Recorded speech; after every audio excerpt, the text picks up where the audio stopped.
Naglaho ang barkong ito sa Bermuda Triangle at makalipas ang 90 taon, bumalik ito. Noong 1925, isang barko na pinangalanang SS Cotopaxi ang umalis mula sa Charleston, na may sakay na 32 tripulante na may dalang carbon lamang bilang kargamento. Dinaanan sila ng kanilang ruta sa Bermuda Triangle. Ilang araw sa kanilang paglalakbay, isang distress radio message ang natanggap mula sa SS Cotopaxi na naguulat ng isang matinding bagyo. Pagkatapos ng mensaheng iyon, ang barko at ang mga tripulante nito ay nawala ng walang bakas.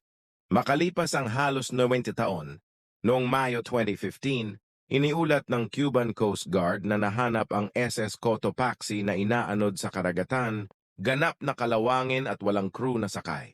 Ang pagtuklas na ito ay muling nagpasigla ng haka-haka tungkol sa mahiwagang Bermuda Triangle. Ang ilan ay naniniwala na ang mga supernatural o extraterrestrial na puwersa ay kasangkot, habang ang mga siyentipiko ay nagmumungkahi na ang mga gas hydrates ay maaring maging responsable.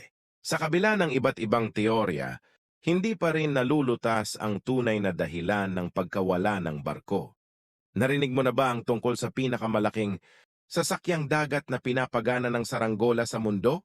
Ang makabagong teknolohiyang ito ay maaaring mabawasan ang pagkonsumo ng gasolina ng hanggang 20%. Paano ito gumagana? Kapag naglalayag sa ilalim ng hangin, ang saranggola ay ipinakalat at sinasalo ang hangin na nagbibigay ng karagdagang pagpapaandar sa barko.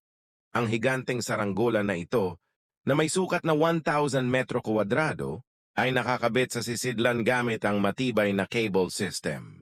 Ang sistema ay idinisenyo upang automatikong ayusin ang anggulo ng saranggola upang ma-optimize ang traksyon batay sa direksyon ng hangin.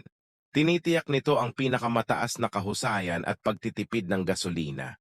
Para sa isang 10,000 toneladang barko, ang isang 20% na pagbawas sa pagkonsumo ng gasolina ay maaaring isalin sa makabuluhang pagtitipid sa gastos.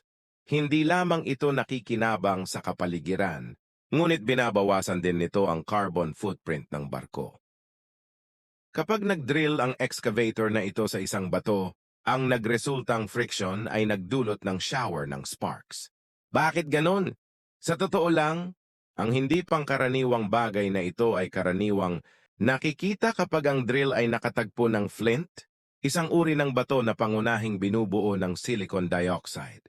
Ang pambihirang tigas ng flint ay susi sa mga katangian nitong gumagawa ng spark.